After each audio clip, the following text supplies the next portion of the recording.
చేనేత కార్మికులకు good news చెప్పింది రాష్ట్ర ప్రభుత్వం. ₹1,00,000 వరకు రుణాలు మాఫీ చేయడానికి గ్రీన్ సిగ్నల్ ఇచ్చింది.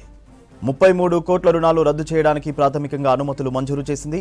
2017 ఏప్రిల్ 1 నుంచి 2024 మార్చి 31 వరకు అప్పులు రద్దు చేయనుంది. చేనేత కార్మికులకు గుడ్ న్యూస్ చెప్పింది రాష్ట్ర ప్రభుత్వం. ₹1,00,000 వరకు రుణాలు మాఫీ చేయడానికి గ్రీన్ సిగ్నల్ ఇచ్చింది. 33 కోట్ల రుణాలు రద్దు చేయడానికి ప్రాథమికంగా అనుమతులు మంజూరు చేసింది. 2017 ఏప్రిల్ 1 నుంచి 2024 మార్చి 31 వరకు అప్పులు రద్దు చేయనుంది. పద్మశాలీలు త్యాగంలో ముందుంటారన్నారు CM Revanth Reddy. Exhibition grounds లో పద్మశాలీల ఆత్మీయ సమ్మేళనానికి ముఖ్య అతిథిగా రేవంత్ రెడ్డి హాజరయ్యారు. ప్రత్యేక రాష్ట్రం కోసం కొండా లక్ష్మణ్ బాపూజీ త్యాగం చేశారన్నారు. బీఆర్ఎస్ కు పురుడు పోసింది లక్ష్మణ్ బాపూజీ అన్నారు. కానీ ఆయనకు నిలువ నీడ లేకుండా చేసింది మాత్రం కేసీఆర్ అన్నారు రేవంత్. ఆసిఫాబాద్ మెడికల్ కాలేజీకి కొండా లక్ష్మణ్ బాపూజీ పేరు పెడతామన్నారు రేవంత్ రెడ్డి. బలహీన వర్గాల హక్కులను కాలరాయడం కోసమే కులగణన సర్వేను బీఆర్ఎస్ బీజేపీ వ్యతిరేకిస్తున్నాయన్నారు. బలహీన వర్గాలకు రిజర్వేషన్లు పెంచుతామని మొదటి పునాది రాయి తెలంగాణలోనే పడిందని చెప్పారు రేవంత్ రెడ్డి. చిన్న వయసులోనే తనకు అత్యున్నత పదవి వచ్చిందని, ఇక తనకు ఏ ఆశ లేదన్న రేవంత్ ఉన్న ఆశల్లా పేదలకు మంచి చేయడమేనని చెప్పారు.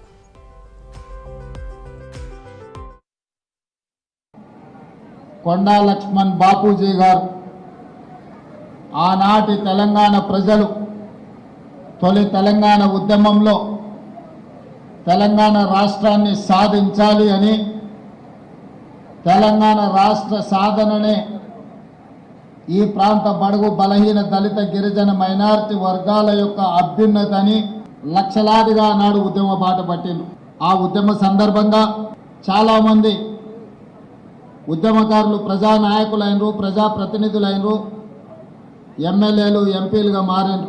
వాళ్ళందరూ రాజకీయ ప్రయోజనం పొందితే ఒకే ఒక్కడు కొండా లక్ష్మణ్ బాపూజీ గారు ఉన్న శాసనసభ సభ్యత్వమే కాదు, మంత్రి పదవికి కూడా రాజీనామా చేసి మళ్ళీ ఏదైనా బాధ్యత చేపట్టాలి అంటే ప్రత్యేక తెలంగాణ రాష్ట్రంలోనే చేపడతాని పదవి త్యాగం చేసి వారు బ్రతికున్నంత కాలం ఏ పదవిని తీసుకోకుండా త్యాగానికి మారు పేరుగా ఈ దేశంలోనే కొండా లక్ష్మణ్ బాపూజీ గారు ఆదర్శంగా నిలబడ్డారు.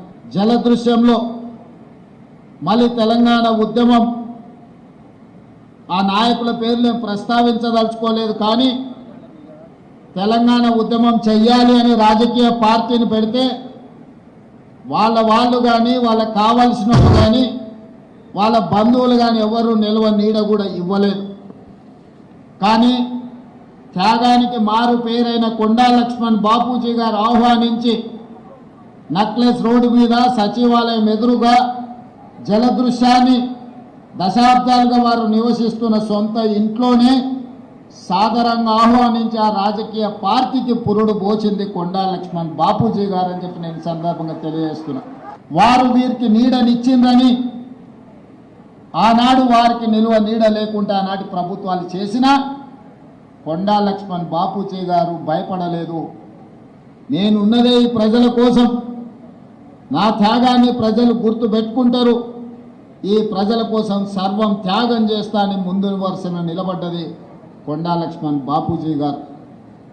కానీ దురదృష్టం, వారు మరణించినప్పుడు వారు చేసిన త్యాగాల పునాదుల మీద రాజకీయ వ్యవస్థను ఏర్పాటు చేసుకున్న నాయకులు చివరి చూపు చూడడానికి కూడా వారి దగ్గరికి రాలేదు, నివాళులు అర్పించలేదు. అంటే ఈ పద్మశాలి జాతి మీద, కొండా లక్ష్మణ్ బాపూజీ గారి మీద వారికి ఉన్న ఆలోచన, వారు ఏ రకంగా మన పట్ల వ్యవహరించారో మా పద్మశాలి సోదరులకు నేను గుర్తు చేయదలుచుకున్నా.